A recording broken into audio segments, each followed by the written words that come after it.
on with the Pat McAfee show. I think that was yesterday, the day before, saying that the Celtics will have a very different roster next year. It's the Christian Arcand Show here, WEEI.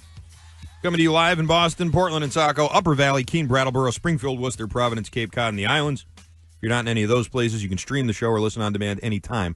Just download the Odyssey app. That's AUDACY. I don't think there's any doubt that Shams is right about what he's saying. I don't think he has firm, ironclad details. I don't think anyone does yet because the season's still going on. I'm sure Brad Stevens has already begun his offseason. There's a lot of other teams that aren't playing right now. I'm sure he's on the phone. I'm sure he's trying to figure out how to navigate through what is going to be a very difficult couple of months here with the money, with the contracts, with I think what you are looking at now is players that you valued very highly. You valued Jaylen Brown, Drew Holiday, Porzingis, Sam Hauser. You gave all those guys very high valuations. And by you, I mean not just you fans listening out there, but Brad Stevens and the team. They extended all of these guys. They gave them all contracts. They kept the whole team together except for O'Shea Brissett, that poor guy. Although he's probably, I don't even know where O'Shea Brissett is right now, but he's probably saying, glad I missed this. Where's O'Shea Brissett, Zach? You look like you want to tell me. Looking it up right now. Okay. I don't really care where he is, but I think that there's no way to proceed with this roster in the shape that it's in, with the injuries that you have and the money that's owed and everything else. The only way you could have really proceeded is if you made it to the finals. And I don't even say win the final. If you had made it to another finals, then, and Tatum didn't rupture his Achilles, all that stuff didn't happen, then you could have maybe squeezed out one more year of this group together. But a combination of all of these things, where's O'Shea Brissett? 76ers. Okay. Not having more fun. No, probably not. Definitely not having more fun. But, no expectations in Philly these days. Maybe you can go on Paul George's podcast. That's true, right? That's what you do now. He's got to talk to everybody. You got to. It's the podcast game. You got to crank out content. Well, who's around? O'Shea Brissett. Come on, you'd be on the podcast this week. Okay, cool. Let's talk about that time you were on the Celtics. Wasn't that awesome? Yeah, we won the championship. Great. This has been the Paul George Show. If you bring back a team the way they did, you're really rolling the dice. Number one, it cost the Grossbecks the team, really. I mean, I know that they made a lot of money, but they had to sell. They had to sell the team. They weren't able to sustain that type of money and the aprons and the additional fees and the taxes and all that stuff. It just, the old man looked at it and said, no, this isn't a good financial decision for our family anymore, and he pulled the plug. And that was that. You look at it and think that, well, you can say that with a core intact the way it is, you can still build around some of these players. And to an extent, I agree, yes, you can. You can still build around Jason Tatum and Jaylen Brown. If you think that that's a duo going forward, one with a ruptured Achilles, another coming off of a patellar tendon tear, which, or not, what was it? What did he tear? Was it his patellar tendon?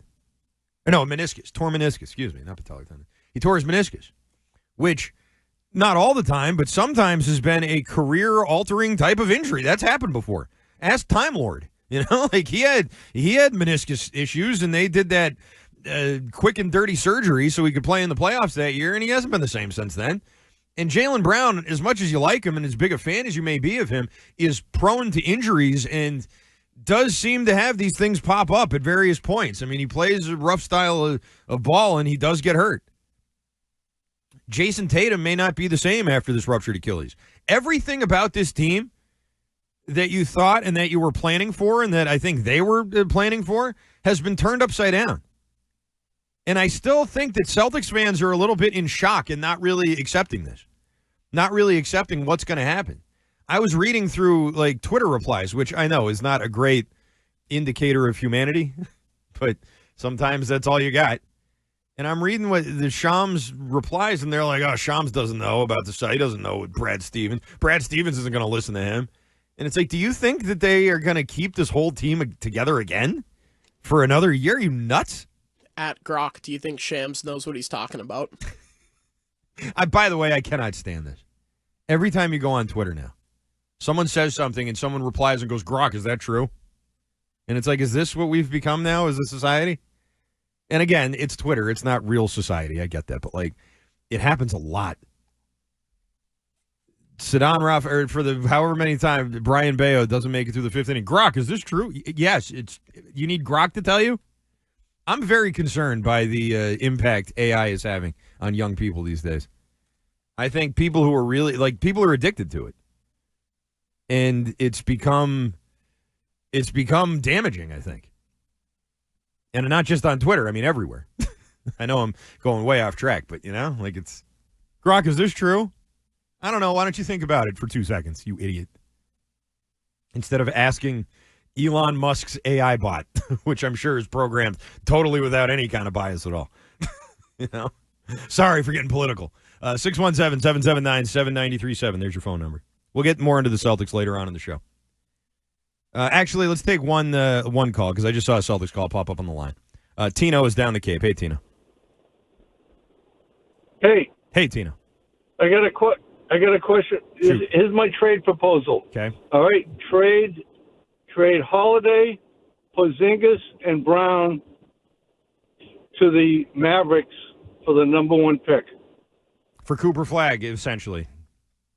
Drew Holiday, Kristaps Porzingis, and Jaylen Brown to Dallas for the number 1 pick. I would think that Dallas would say, we're listening on Jaylen Brown. You can keep Porzingis and Drew Holiday. Porzingis, we already had him.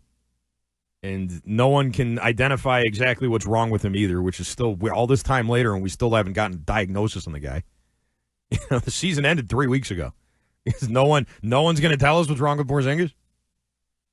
And Drew Holiday, I like, but I don't know that there's a ton of value for him. I think that you may not be looking at a team like Dallas, a lottery team, as a good match for Drew Holiday. I think that Drew Holiday would either be one of those contracts that gets sort of an expiring type contract in a year or two that some team finds some value in, or a good team that is young, like, I don't know, Houston or something, and they need some veteran leadership, that type of thing. I could see that. They got Van Vliet and Dylan Brooks. Like, Drew Holiday, I think, could have a good influence on a team like that, on a young team, just like he did here. But also, I'm not sure what he's got left in the tank either. He missed a bunch of games in that Orlando series. He was useless against the Knicks. The whole series, didn't do anything. So I don't know. I don't know what's going on with any of these guys. I don't know what their value is right now. Jaylen Brown, even with the meniscus, like, would they take the first overall pick just for Jaylen Brown? Probably have to throw in some more draft picks of your own. I don't know. I don't know if that would get it done right now. What is Jaylen Brown's value around the league at this point? With the season that he just had, the way it ended, and the fact that he played through a torn meniscus for the last month plus. That doesn't make a guy more appealing in the open market.